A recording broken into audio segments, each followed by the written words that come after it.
Good morning. Thank you for joining my commute, at least virtually, if not in real life. This is Kirribilli Wharf on Sydney Harbour, and I thought, given we're all cooped up and not commuting, I'd share a real commute I made last week. Good morning. This is a typical digital machine. There's the guys that make a fabulous coffee, and this is what it looks like at early dawn, just before 7 o'clock in the morning, as summer comes to an end and autumn starts. The ferries come out of Mossman Bay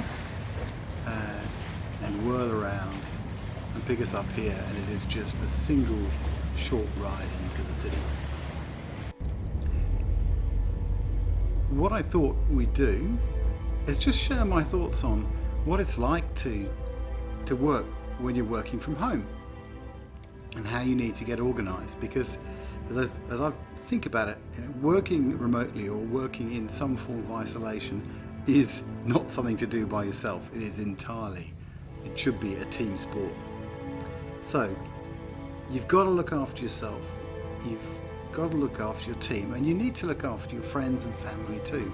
So firstly, 3 tips for you, and I've done this for about 5 years. I split my time between New York and Sydney and a bit of time in the UK and a few other places, and so my entire life is spent working remotely. First and foremost, keep a routine. Get up in the morning, do things to look after yourself, and do that in a regular way. It can be a different routine from what you've had before. You can reinvent some things, and you may not have to get on the train that you loathe, but look for the positive. As I say, reinvent your commute to work. Do something virtual, do yoga, listen to a podcast.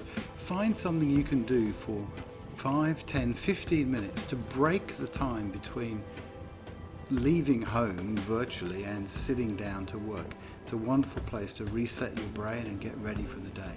Don't spend it looking at annoying emails on your phone.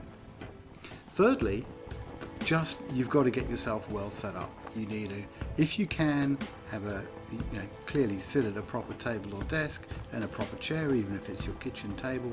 But if you can, get set up with a screen, a proper keyboard, a headset for video calls, because there will be a lot more of this coming.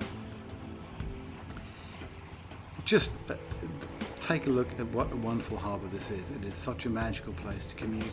And this quick journey that I took this week, because I had to go into the city very carefully and keeping a big distance from everyone else, was one last trip I had to make. The next thing you have to do is look after your team. Again, I have 3 tips here. One is you need to see people eye to eye or face to face. We're running 3 video calls a day, just 15 minutes, just so that we can interact, see each other, bring a cup of coffee, bring your pets, something which makes it personal and gives you connection.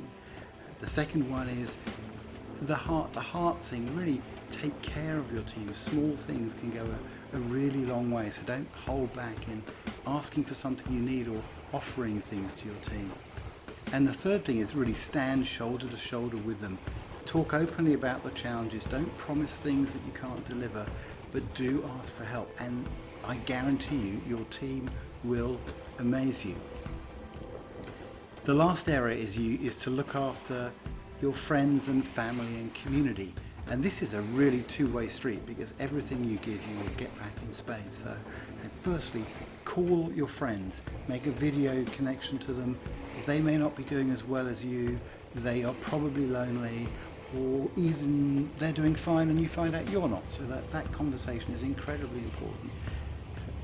There's the old adage, a problem shared is a problem solved. And for me, this is the kind of 50-50 thing. If you've got a problem, then talk about it with someone, whoever it is. Don't be embarrassed, don't hold back.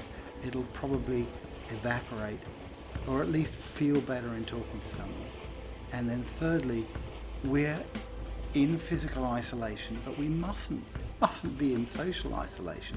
So if you're out for a walk, if you're allowed to do that, and you see people, say hello to them. Give them a wave, be friendly. It makes a massive difference. So thank you so much for joining me, and I wish you a wonderful day.